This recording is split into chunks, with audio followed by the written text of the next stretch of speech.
आजकल तुम देख रहे हो एक लड़की बड़ी छा गई है पॉडकास्ट और इन इंटरव्यूज में, और उसमें वो कांस फिल्म महोत्सव में भी उसको जाने का मौका नैन्सी त्यागी, पता चला तुम लोगों को?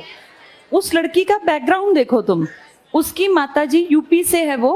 उसकी माताजी एक फैक्ट्री, कोयले की फैक्ट्री में काम करती थी, बहुत ज्यादा गरीब, कुछ भी बैकग्राउंड नहीं, ना उसको इंग्लिश बोलनी आती, इनफैक्ट हिंदी के भी वर्ड्स, क्योंकि गांव से आई है लड़की, वो ऐसा बोलने में वो गांव की वो चीज जाती नहीं है बेटा।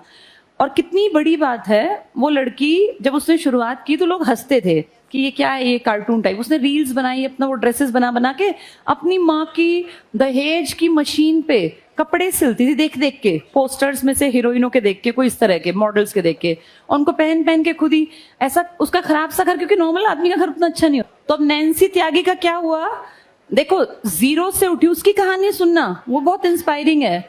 जीरो से उठी, गांव से आई वो, उसका भाई, उसकी माताजी। अब परिवार पालने के लिए उसकी माँ ने फैक्ट्री में एक छोटी सी नौकरी कर ली, पढ़ी लिखी माँ भी नहीं है। उस बेटी को कुछ नहीं पता था, किसी ने कह दिया भाई यूपीएससी होता है, अता पता कुछ नहीं था। उसके पिताजी से उसकी माँ ने पैसे मांगे कि इतने रुपए दे दो, इसका बच्ची का पढ़ाई करवा दूंगी। पर क्योंकि कुछ भी नहीं पता था, उसको फील हुआ कि मैं कर ही नहीं पाऊंगी। किताबें लाके उसने एक दो देखी कि भैया मेरे बस की है नहीं, हर कोई पढ़ नहीं सकता ना बेटा। तो उसने सोचा कि मैं इससे क्या करूं, तो उसने एक कैमरा खरीद लिया उन पैसों से, और उस कैमरे से अपनी माँ की पुरानी दहेज वाली मशीन, हमारी माओं के पास नहीं होती थी वो, उस मशीन पे ड्रेस सिलती, उसकी अपनी वीडियो सी बनवाती, और फिर घर में एक कोई कोना उसको थोड़ा ठीक सा कर लिया, वहां पर्दा टांग दिया एक लाके, एक शाहरुख खान की फोटो और एक शीशा, उसके सामने मशीन। जैसे एक कोना तो अच्छा कोई भी कर सकता है थोड़े से पैसों में, पूरा घर नहीं ऐसा लिपाया पुतवाया, एक कोना अच्छा बनाया। उसकी वीडियोस देख के लोग हंसते, मजाक उड़ाते, क्या है ये, क्या कार्टून है ये वो। स्टार्टिंग ऐसे हुई, वो कह रही थी लगभग मेरी 100 वीडियोस पे ऐसे ही कमेंट्स आते नेगेटिव, कोई वायरल वायरल नहीं हुए। फिर अचानक से उसकी एक कोई वीडियो चल पड़ी, अब वो इतनी वायरल हो गई कि लोगों ने उसको पसंद किया, उसको फिर एक मोटिवेशन मिला। फिर उसने अगली वीडियो, अगली वीडियो, अगली वीडियो, अब वीडियो चली तो पैसे आए, भाई सोशल मीडिया तो चलने का मतलब पैसे आना। उस पैसे से उसने अलग तरह के कपड़े खरीदे। फिर उसने एक वो बना लिया कि मैं रोज कपड़े खरीदूंगी, रोज मतलब जब भी हफ्ते में एक दो बार, और पूरी शॉपिंग को अपनी को दिखाऊंगी। ऑटो में बैठ के जाती, खराब सा उसका कोई बहुत सुंदर घर नहीं था, सबसे सस्ते बाजार में जाती, वहां से कपड़े लेती, और ऐसा कपड़ा तो बहुत सस्ता था, जैसे नहीं खुले में ऐसे कपड़े रखे होते हैं, और फिर उनको लाके डिजाइन करती देख के। और उसके डिजाइन इतने जैसे धीरे धीरे करके वायरल होने लगे। एक आधी किसी कंपनी को पसंद आ गए, उन्होंने उसको कहा कि हम आपका पूरा खर्चा उठाएंगे, आप 4 पता नहीं 3 ड्रेसेस बनाओ और आपको फ्रांस भेजेंगे। फ्रांस का शहर है कांस, जैसे फ्रांस की पेरिस राजधानी है ना, ऐसे वहां पे कांस एक शहर है, बहुत सुंदर शहर।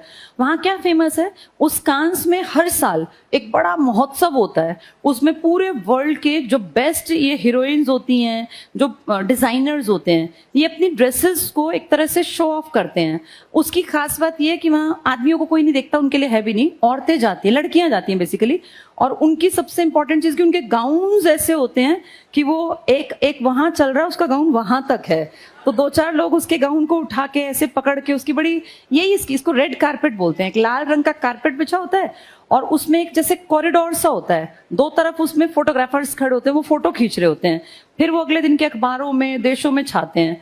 तो जब हमारे इसको मौका मिला इस लड़की को, तुम सोचो एक गांव से निकली लड़की जो ज्यादा पढ़ी लिखी नहीं है, बिल्कुल उसका कोई ऐसी बहुत सुंदर ऐसी भी नहीं थी कि क्या करें, नॉर्मल से लुक वाली एक गरीब से तबके से निकली एक लड़की, इतनी काबिलियत रखती थी कि उसको इंटरनेशनल लेवल पे कांस भेजा गया। उसने कभी जिंदगी में पासपोर्ट के लिए सोचा नहीं होगा, फिर उसका पासपोर्ट बना, सारी फॉर्मेलिटीज हुई, वहां पहुंच गई।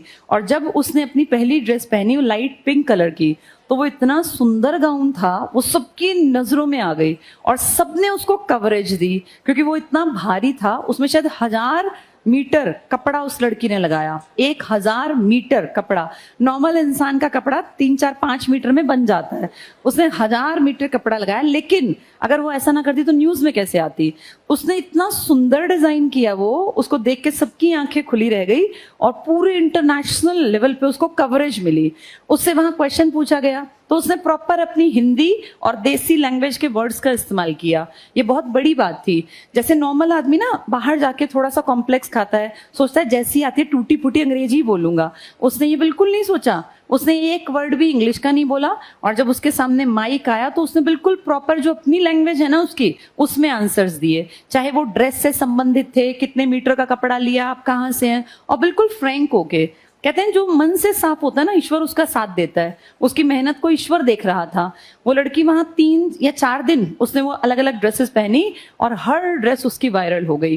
फिर इंडिया में उसको कवरेज मिली। एक तरफ वहां ऐश्वर्या राय गई हुई थी, वो तो हर साल ही जाती है, उनके साथ कितने डिजाइनर्स और कैसे गाड़ी भर भर के लोग जाते हैं। ऐश्वर्या राय की ऊपर पैसा लगाना कोई बड़ी बात नहीं है बेटा, उसके लिए कोई नॉर्मल बात है। लेकिन उस लड़की का उसके लेवल पे पहुंचना, जिस शो में रेड कारपेट पे ऐश्वर्या राय चल रही है, उसी कारपेट पे नैन्सी त्यागी भी चली। ये पूरे इंडिया के लिए भी प्राउड की बात थी कि एक गरीब से तबके से निकली वो लड़की कहाँ चली गई। अच्छा, उसका फायदा क्या मिला? वहां तो फेमस हुई, वापस आई तो इंडिया में भी, यहाँ इंडिया में तो ये है ना, जो दुनिया में छा गया उसके फिर पीछे इंडियंस भी पड़ जाते हैं। तो उसको वो कौन है, वो एक पॉडकास्ट करता है इलाहाबादिया करके, उसका नाम है रणबीर इलाहाबादिया, उसने पॉडकास्ट किया, उसके व्यूवर्स ज्यादा हैं। तो वो लड़की धीरे धीरे करके, आज तुम देखो एक रील तुम देखोगे ना तो लगातार फिर तुम देखना उसकी इतनी रील्स है उस लड़की की, और अब उसका कॉन्फिडेंस लेवल भी हाई हो गया और उसने घर भी बदल लिया। जिस घर में पहले शूटिंग करती थी ना, अब उससे थोड़ा बेहतर है। और अब जैसे उसका मैं सुन रही थी इंटरव्यू, तो उसने कहा कि, उसने पूछा भाई सबसे पहले आपकी क्या इच्छा है, तो उसने कहा मैं सबसे पहले अपनी माँ का काम छुड़वाऊंगी, क्योंकि मेरी माँ जो है ना, जिस फैक्ट्री में जाती थी, कोयले का काम होता था बेटा वहां दिल्ली के किसी ये सीलमपुर वगैरह के इलाके में, तो कह रही थी कि वहां मम्मी आके बताती थी कि मशीन में किसी मजदूर का हाथ आ गया, कट गया, मतलब बड़ी मिस हैपनिंग्स। तो उसके मन में था कि सबसे पहले मैं अगर काबिल बन गई तो अपनी माँ का एक काम छुड़वा दूंगी। अब उसकी माँ ने भी इंटरनेशनल फ्लाइट में बैठ के सुख देख लिया। ये होती है बेटा कि आप मेहनत करते जाओ ना एक फील्ड में जम के, तो एक दिन ईश्वर आपका साथ देता है। आज नैन्सी देश की, जैसे सबसे ज्यादा जो सर्च किए जा रहे हैं ना हाल फिलहाल में, जिसको लोग एडमायर कर रहे हैं, और एक अच्छी बात मुझे लगी, उसके नीचे सारे कमेंट्स पॉजिटिव थे। क्योंकि जब कोई गरीब बच्चा आगे बढ़ता है ना तो दिल से खुशी मिलती है। अमीर आगे बढ़े तो ठीक है भैया, वो तो पैदा ही अमीरी में हुआ था, लेकिन एक लड़की जिसके पास ना माँ बाप का कोई बहुत पीछे से पैसा था, ना कोई बहुत सुंदर शक्ल थी कि भाई क्या करें कि सुंदरता पे फेमस हो गई, कुछ भी नहीं था, इतनी स्किनी है, इतनी दुबली पतली है कि लोग उसके ऊपर हंसते थे कि ये क्या डंडे जैसा लगता है, कि कोई डंडे पे कपड़े टांग दियो। आज उस लड़की को लोग जो है देखना चाहते हैं, जानना चाहते हैं कि उसने कैसे इतना सब कुछ कर लिया। अब उस लड़की का स्टैंडर्ड थोड़ा सा बढ़ गया तो उसने अपनी जगह बदली, मशीन भी नई ले आई। अब उसकी सुंदर सी मशीन है, एक व्हाइट कलर की एडवांस्ड वाली, और जहां पहले वो शाहरुख खान का फोटो लगा के सिलती थी, वो शाहरुख का फोटो हटा दिया। तो कुछ लोगों ने कहा फेमस होते ही शाहरुख को साइड कर दिया। तो धीरे धीरे देखो कैसे समय बदलता है। ये बताना इसलिए जरूरी था कि देखो मेहनत हर जगह चाहिए।